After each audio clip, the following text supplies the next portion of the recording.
Jesus Cristo. Mateus é mais conciso do que Lucas, né? Lucas usa 2 capítulos para contar o nascimento de Jesus. São capítulos longos, quase 70 versículos. Mas Mateus conta o nascimento de Jesus, um pedacinho do capítulo 1 e um outro pedacinho do capítulo 2, e ele já entra na história, na fuga para o Egito e tudo isso. A palavra de Deus diz assim no Evangelho segundo Mateus, capítulo 1, versículos 18 a 25. Ora, o nascimento de Jesus Cristo foi assim. Estando Maria, sua mãe, desposada com José, sem que tivessem antes coabitado, achou-se grávida pelo Espírito Santo. Mas José, seu esposo, sendo justo e não a querendo infamar, resolveu deixá-la secretamente. Enquanto ponderava nestas coisas, eis que lhe apareceu em sonho um anjo do Senhor, dizendo: José, filho de Davi, não temas receber Maria, tua mulher, porque o que nela foi gerado é do Espírito Santo. Ela dará à luz um filho, e lhe porás o nome de Jesus, porque ele salvará o seu povo dos pecados deles. Ora, tudo isso aconteceu para que se cumprisse o que fora dito pelo Senhor por intermédio do profeta. Eis que a Virgem conceberá e dará à luz a um filho, e ele será chamado pelo nome de Emanuel, que quer dizer Deus conosco. Despertado José do sono, fez como lhe ordenara o anjo do Senhor, e recebeu-os com a mulher. Contudo, não a conheceu, enquanto ela não deu à luz um filho, a quem pôs o nome de Jesus. Eu quero falar nessa noite, meus irmãos, especialmente sobre esse texto, sobre a maneira dos homens de fazer as coisas, sobre a maneira como nós fazemos as coisas e sobre a maneira como Deus faz as coisas. E muitas vezes a gente fica num dilema, porque a gente está diante de uma dificuldade, está diante de um problema, está diante de algo que nos aflige, que nos preocupa, que nos deixa, com o coração apertado, e nós queremos resolver.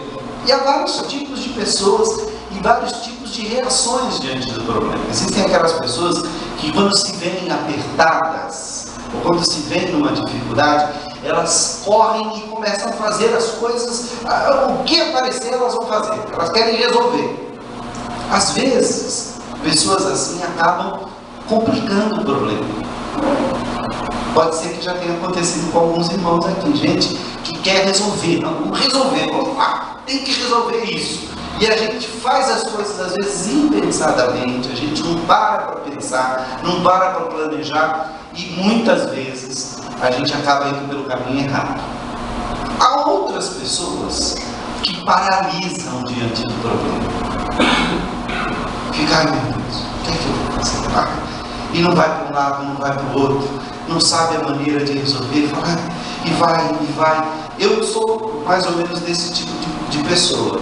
Acontece comigo, quando eu tenho um problema que eu não consigo resolver, eu começo a ficar girando em círculos.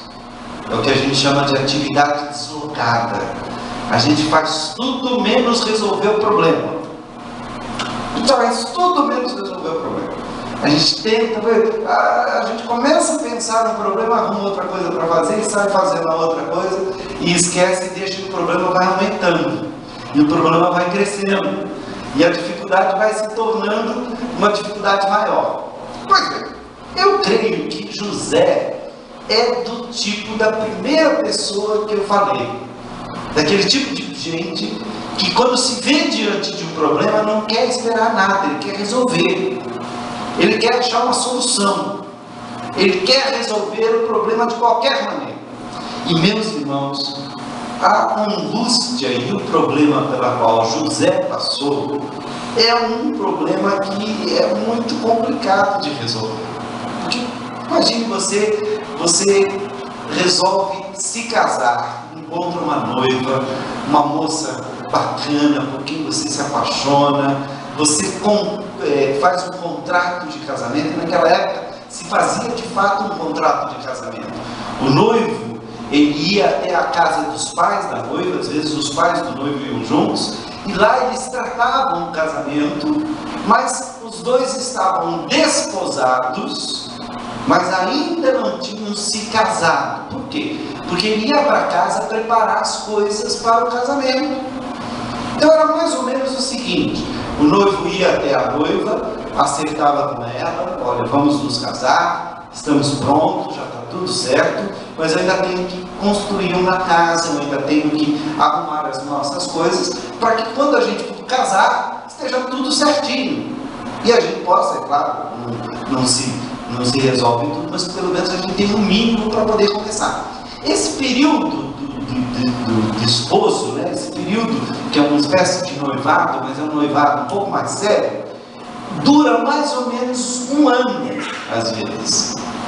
Durante este ano, há um compromisso muito sério entre os dois, e cada um está cuidando das suas coisas. A noiva está preparando talvez o seu enxoval, está preparando as coisas para a vida doméstica, e o noivo às vezes está construindo uma casa. Vamos lembrar que José era carpinteiro, né? Pode ser que ele estivesse ali arrumando as coisas para que pudesse, no dia certo, ir buscar a sua noiva. E o dia do casamento era um dia de festa em todo lugar. A noiva chamava as suas amigas, são as 10 virgens da parábola, lembra?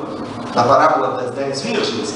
Aquelas amigas iam lá porque elas teriam a oportunidade de se despedir da sua amiga, que também era jovem, era virgem, não havia, todas elas estavam inclusive pensando em casar, e era uma oportunidade ótima, porque os amigos do noivo se reuniam com ele.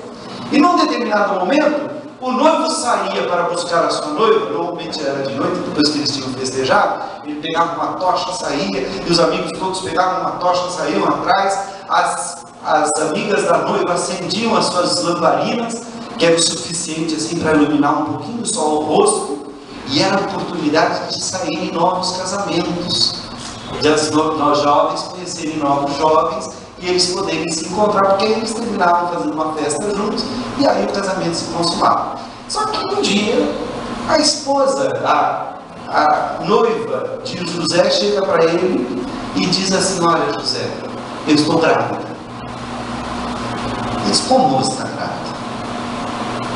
Não, eu estou grávida, estou esperando um neném. Mas como? Nós não tivemos nada, não aconteceu nada entre a gente, você me traiu? Eu falei: não. Veio um anjo até mim, um anjo da parte de Deus, e me disse que eu fui escolhida por Deus para ser a mãe do Filho de Deus. E eu aceitei, mas já estou percebendo, já estou sentindo os sinais da gravidez. Meus irmãos, cá entre nós, ou história difícil de acreditar, né? Ponha-se no lugar de José. Por quem era esse anjo? Como é que você sabe que ele era anjo? Você tem certeza que era anjo mesmo? Ou era um anjo malandro, algum que, né? Inclusive quem leu um livro do José Saramago, chamado O Evangelho de Jesus Cristo, nesse livro, que é de um escritor não cristão e tal, ele quase que dá a entender, mais ou menos isso, ele diz que Maria recebeu lá uma visita de um homem estranho, e de repente depois ela apareceu grávida. Ele insinua que não houve anjo, coisa nenhuma. E, meus irmãos, isso é uma coisa, é um problema difícil de resolver. Sabe por quê? Porque José amava verdadeiramente Maria. Ele amava aquela mulher de todo o coração. Como é que eu sei disso? Por causa da tentativa dele de resolver o problema. Muita gente acha que José foi covarde, que José foi um homem assim de saber: tá bom, então eu vou fugir, vou abandonar, vou embora, não quero nem saber desse negócio, e quis abandonar Maria. Mas eu quero dizer para vocês que José é um exemplo perfeito de como é que muitas vezes nós, seres humanos, tentamos resolver o problema do nosso jeito. E eu vou dizer para vocês que José conseguiu uma solução que, do ponto de vista humano, não tem solução melhor do que a que José encontrou. Porque diz o texto aqui que José era um homem, sendo José um homem justo, e não a querendo infamar, resolveu deixá-la secretamente. Então a primeira característica de José é que a solução que ele buscou parecia justa aos seus olhos, porque ele não poderia se casar com uma mulher que estava esperando um filho de outro, e ele não sabia. Eu até acredito que esse filho seja dado por Deus, que ela não teve nenhum contato com nenhum outro homem, que ela não me traiu, mas como é que eu posso aceitar uma coisa dessa? Eu não posso mentir dizendo que este filho é meu, se o filho não é meu. Notem que ele está assim, diante de um dilema, diante de um problema que, como é que eu vou resolver? Como é que eu vou fazer? Só que se José dissesse isso diante dos outros, dissesse, olha, eu não posso me casar com Maria, porque essa criança que ela está esperando não é minha. Ela diz que recebeu uma visita de Deus, que esse filho é o filho de Deus, que ela continua virgem, que ela não se me traiu, que ela não se entregou a outra pessoa, mas eu tenho que dizer que esse filho não é meu. Meus irmãos, não tenham dúvida, o que iria acontecer com Maria seria que ela seria apedrejada se ele simplesmente se rejeitasse a casar com ela, não aceitasse casar com ela. Se ele rompesse o noivado e Maria aparecesse grávida, as pessoas iam dizer, José, como é que é? Você faz uma coisa errada e agora você não quer assumir? E José seria obrigado a dizer, não, eu não fiz nada de errado. E Maria confirmaria, diria não. As pessoas iriam achar ou que Maria estava inventando aquela história para poder se safar de ter feito algo errado e poder se livrar, ou então achariam que a Maria enlouqueceu. Ela fez algo tão grave, ela cometeu um pecado tão sério, o pecado do adultério, por ter traído o seu marido, que ela perdeu o juízo, coitada. Ela ficou completamente fora de si. Ela está dizendo agora que isso foi a obra do Espírito Santo, que isso foi obra de Deus. Mas certamente Maria iria ficar mal nessa história, se simplesmente José dissesse, eu não posso me casar com ela, esse filho não é meu. E ao mesmo tempo, ele amava, ele não queria infamá-la. Ele não queria deixá-la com má fama. Vocês podem imaginar o dilema do coração? E aí ele pensa na maneira humana. As maneiras humanas, a maneira humana de resolver os problemas, ela é caracterizada muitas vezes. A gente faz o que a gente acha melhor. Não é assim? A gente se baseia nos fatos que a gente vê, naquilo que a gente pode comprovar. E eu estou dizendo aqui uma boa maneira de você tentar resolver o problema. Se todo mundo procurasse fazer o seu melhor, se todo mundo baseasse as suas conclusões naquilo que viu, ou naquilo que tem certeza, não naquilo que ouviu dizer, ou naquilo que alguém falou, ou naquilo que imagina que aconteceu, porque quando a gente faz assim, a solução humana já está fadada ao fracasso. Olha, meus irmãos, eu já me dei mal quando eu era mais jovem no ministério, porque ao tentar ajudar um casal que estava com um problema, ao invés de ouvir primeiro os dois e entender o que cada um tinha para dizer para poder ajudá-los, eu ouvi apenas um dos lados e já tomei partido. E depois, quando eu fui ver, a história não era bem daquele jeito, aquela era a versão de um dos lados do problema. E quem vem contar para você um problema do qual ele se sente vítima, ele vai contar do jeito dele, por mais honesto e por mais correto que ele queira ser. Ele vai dizer, olha, aconteceu por causa disso. E você certamente, se você ouvir apenas um dos lados da questão, provavelmente você vai ser injusto. Sabe por quê? Porque a verdade não está com um lado, nem com o outro, nem com os dois juntos. A verdade, às vezes, ela está diluída em todo esse processo. E só Deus pode dizer realmente qual é a verdade. E às vezes, nós, ao invés de fazer o que nós devemos fazer, nós julgamos, nós achamos que quem está errado é esse, que quem está certo é aquele, que quem fez isso, quem fez aquilo. E todas as vezes que nós fazemos isso, embora nós estejamos nos baseando naquilo que nós podemos ouvir, nós muitas vezes erramos, porque não podemos tomar decisões precipitadas. A maneira dos homens de fazer, ela é caracterizada pelo alcance do ser humano. Nosso alcance é até onde a gente pode ir. Não podemos, às vezes, na hora de tentar resolver um problema do jeito humano, a gente fica contando com um milagre. A gente fica esperando que alguma coisa extraordinária vai acontecer, que aquele problema vai ser resolvido como que por encanto. E eu vou dizer uma coisa para vocês: Deus faz milagres, mas nós não podemos contar com o milagre sempre, porque só Deus decide a hora e o momento de fazer o milagre. Nós não podemos contar com a intervenção sobrenatural de Deus em tudo aquilo que acontece na nossa vida, que nós passamos e que se torna um problema, porque muitas vezes Deus está querendo nos ensinar a nos prevenirmos melhor, a fazermos as coisas do jeito certo, ou até Deus está querendo nos ensinar a enfrentar uma derrota. Às vezes a gente tem que aprender a ser derrotado uma vez, para que a gente saiba quanto custa uma derrota e quantas vezes a gente precisa saber perder na vida.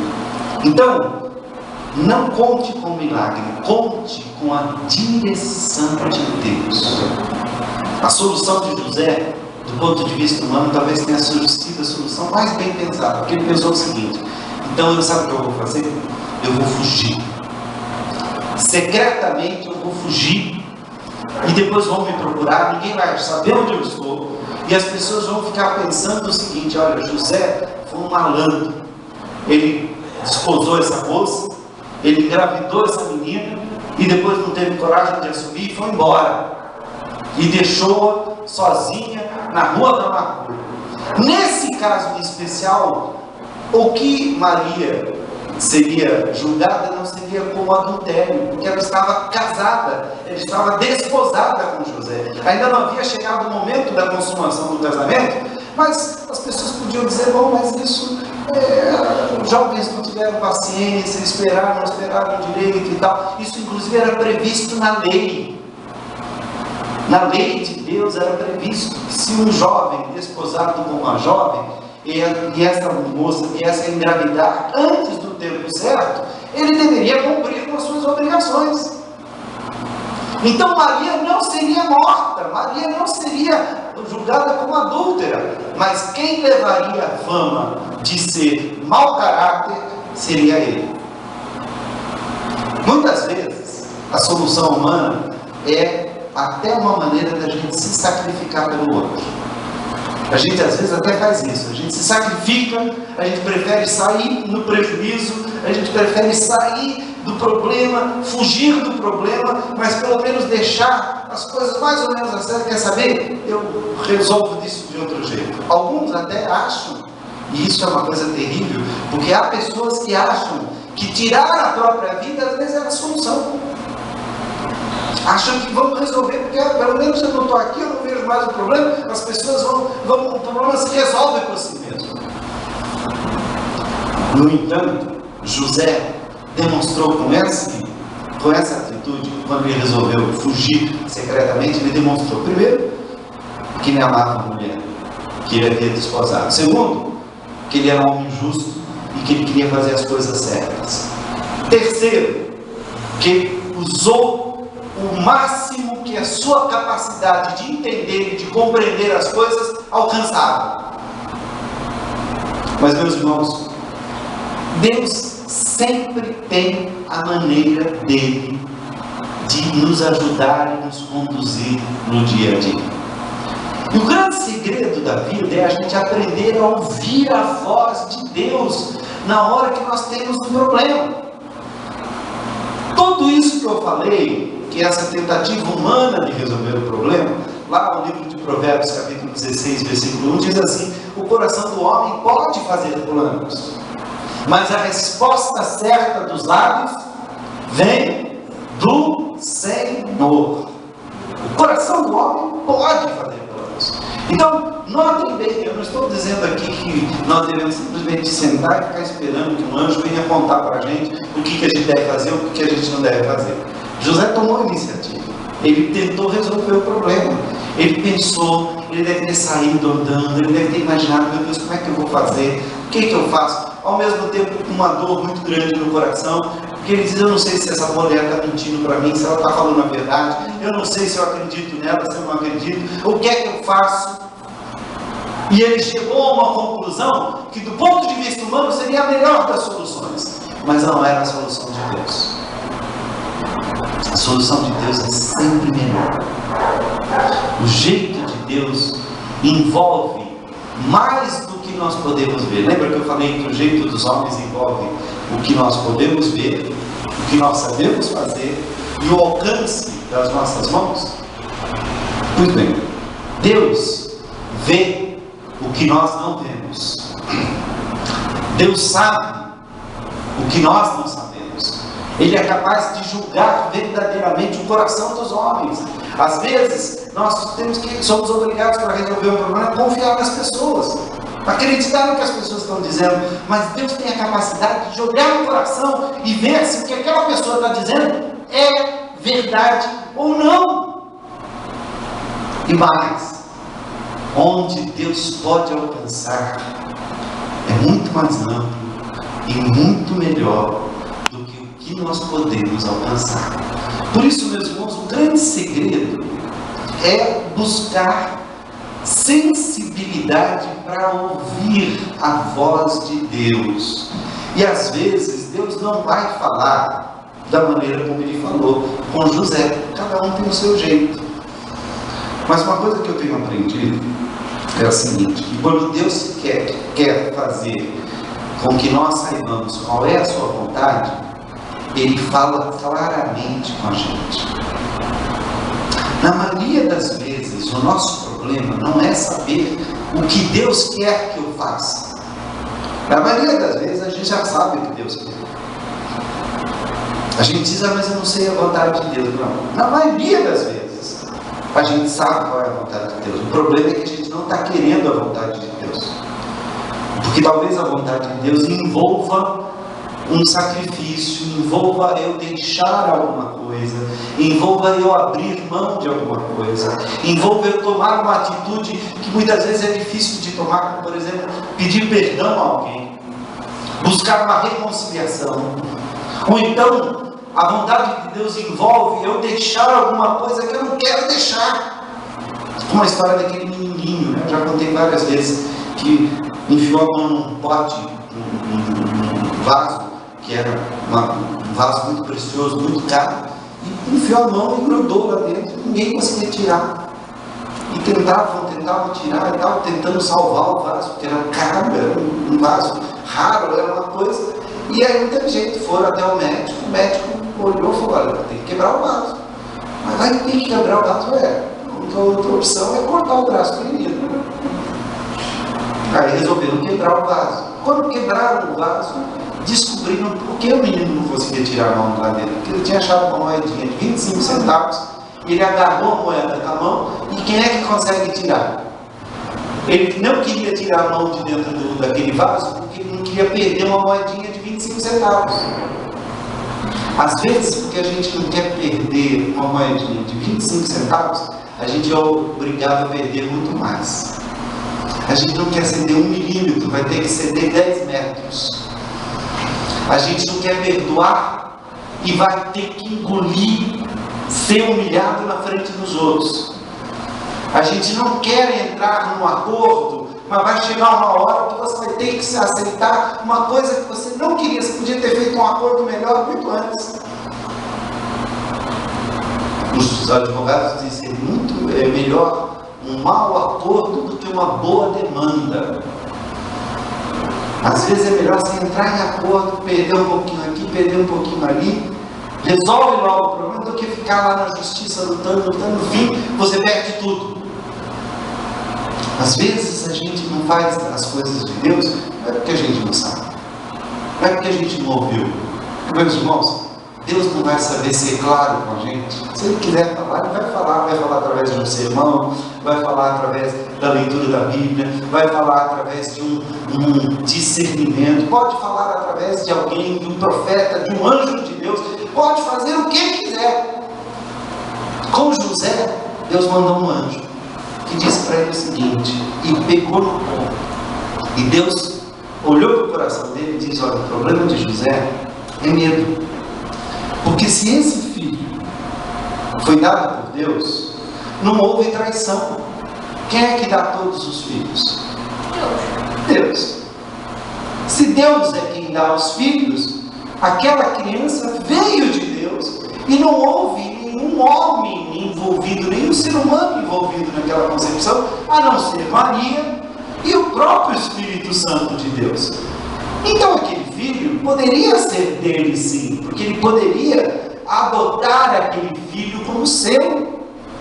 Quantos pais não fazem isso? E o que o anjo diz para José é isso, olha, enquanto ponderava nestas coisas, eis que ele apareceu em sonho, um anjo do Senhor dizendo, José, filho de Davi, note como Deus veio muito mais longe, hein? Não temas receber Maria, tua mulher, note que ela já é considerada como mulher dele, não temas receber Maria, tua mulher, porque o que nela foi gerado é do Espírito Santo.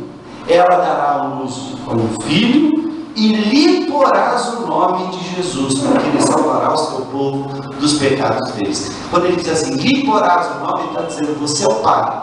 Só o pai podia dar o nome. Não temas receber Maria, tua mulher, porque o que nela foi gerado por Deus. É a obra do Espírito Santo. A solução de Deus é uma solução, meus irmãos, que vê muito além. A gente pode não ver como agora, mas lá na frente a gente vai olhar para trás e diz, olha, foi o melhor. Foi o melhor. Assim foi muito melhor do que eu queria, do que eu imaginava. A solução de Deus mostra o alcance da visão de Deus, porque ele vê muito mais longe. Deus vê lá atrás, José, filho de Davi, ele era o descendente real do trono de Israel, e vê lá na frente, ele vai salvar o seu povo dos pecados dele. Não tenha medo, José, de entrar nesse projeto, porque esse projeto é maior do que o seu. O projeto de José era casar, ser feliz, ter uma família, cuidar disso. É uma música da Rita Lee muito interessante, uma música antiga, né, que dizia assim, que será meu bom José, né, que você foi justamente se apaixonar por Maria, né, entre todas a mais bela. Você podia amar, casar com Sara ou com outro, mas você quis casar com Maria. E essa música da Rita Lee é antiga e tal, os irmãos se lembram? Alguém se lembra dessa música? Não? Que será meu bom José? Eu não lembro a letra direitinho, mas é uma música que fala sobre isso. Esse é o projeto de vida de José, mas o projeto de Deus era maior. Não tenha medo de fazer o que Deus manda. Não tenha medo de usar a solução de Deus. Não tenha medo de colocar em prática o que Deus sempre diz. A solução de Deus passa pelo amor de Deus, passa pela entrega, passa por ouvir o que Deus tem para dizer e abrir o coração e dizer, Senhor, faça-se assim. Eis aqui a serva do Senhor, como disse Maria. E José, ora, diz assim, né? Ora, tudo isso aconteceu e tal, despertado José do sono, fez como lhe ordenara o anjo do Senhor e recebeu sua mulher. Contudo, não a conheceu, quer dizer, eles não tiveram nenhum relacionamento físico, enquanto ela não deu a luz ao filho. Notem que foi só até o nascimento de Jesus. Depois disso, José e Maria tiveram outros filhos, tiveram uma família bonita, uma família grande. Lá em Marcos capítulo 6, tem lá o nome dos irmãos de Jesus, todos. Se você quiser dar uma olhada, você olha depois. Mas diz aqui, a quem pôs o nome de Jesus. Quando José resolveu fazer as coisas do jeito de Deus, esperar em Deus, ouvir a voz de Deus, confiar no Senhor, obedecer ao Senhor, a solução de Deus é muito melhor do que a solução que nós possamos imaginar, por melhor que ela seja. Embora a solução de José fosse boa, a de Deus era melhor. A solução de Deus para a tua vida é sempre melhor. Fique atento, preste atenção. Deus já está falando com você. Deus talvez já esteja lhe dizendo o que é que você tem que fazer. Preste atenção, ore ao Senhor, busque de Deus, peça conselhos, que Deus vai lhe mostrar o caminho certo. Deus sempre tem a melhor solução. Que Deus nos abençoe.